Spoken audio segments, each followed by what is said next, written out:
بسم اللہ الرحمن الرحیم۔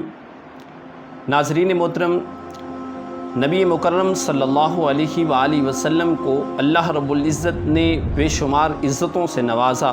جب قیامت کا دن ہوگا تو کون سے ایسے لوگ ہوں گے کہ جنہیں نبی مکرم صلی اللہ علیہ وآلہ وسلم کی شفاعت جو ہے وہ نصیب ہوگی۔ شفاعت کی متعدد اقسام ہیں۔ اس کے بارے میں 10 ایسے لوگوں کا ذکر کیا کہ جن کو آقا علیہ الصلوۃ والسلام کی شفاعت نصیب ہوگی۔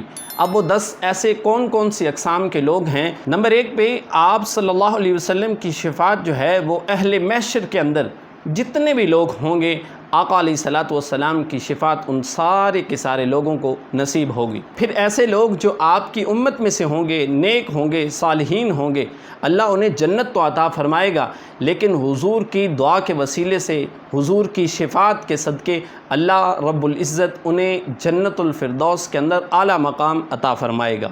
پھر ایسے لوگ کہ قیامت کے دن جن کی نیکیاں اور گناہ بالکل برابر ہو جائیں گے، یعنی نہ گناہ زیادہ ہوں گے نہ نیکیاں زیادہ ہوں گی، بلکہ برابر ہو جائیں گے، ایسے لوگوں کو بھی آقا علیہ الصلوۃ والسلام کی قیامت والے دن شفاعت نصیب ہوگی۔ ایسے لوگ جو آقا علیہ الصلوۃ والسلام کی اہل بیت میں سے ہیں، یعنی حضور کے خاندان والے لوگ، ان کو خصوصی شفاعت جو ہے وہ آقا علیہ الصلوۃ والسلام کی نصیب ہوگی۔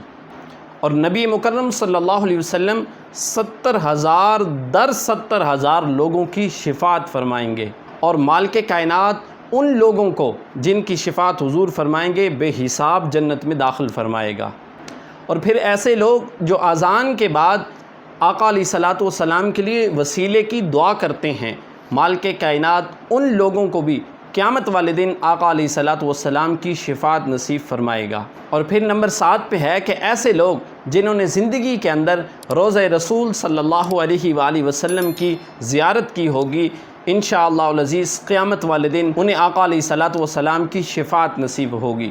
اور حضور اکرم صلی اللہ علیہ وسلم نے فرمایا کہ من زار قبری وجبت لہو شفاعتی، کہ اس بندے نے جس نے میری قبر کی زیارت کی، اس کے لیے میری شفاعت جو ہے وہ واجب ہے، اور ایسے شخص کے لیے حضور قیامت والے دن شفاعت فرمائیں گے۔ پھر نمبر 8 پہ جنت کا دروازہ کھلوانے کے لیے آقا علیہ الصلوۃ والسلام شفاعت فرمائیں گے۔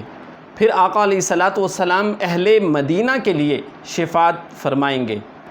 اور پھر ایسے لوگ جو آقا علیہ الصلوۃ والسلام کی عشق اور محبت میں جب اذان ہوتی ہے، مؤذن اشہد ان محمد رسول اللہ پہ پہنچتا ہے، تو وہ اپنے دونوں ہاتھوں کے انگوٹھوں کو چوم کر اپنی آنکھوں پہ لگاتے ہیں۔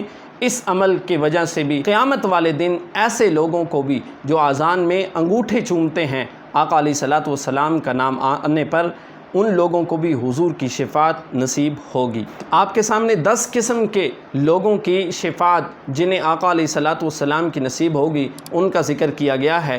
اس کے علاوہ بھی اور بھی بہت سی اقسام ہیں، اور بھی بہت سے ایسے لوگ ہوں گے جن کی آقا علیہ الصلوۃ والسلام شفاعت فرمائیں گے۔ اللہ رب العزت ہمیں بھی حضور اکرم صلی اللہ علیہ وسلم کی شفاعت نصیب فرمائے، اور مالک کائنات اپنے عرش کے سائے کے اندر ہمیں قیامت والے دن جگہ عطا فرمائے۔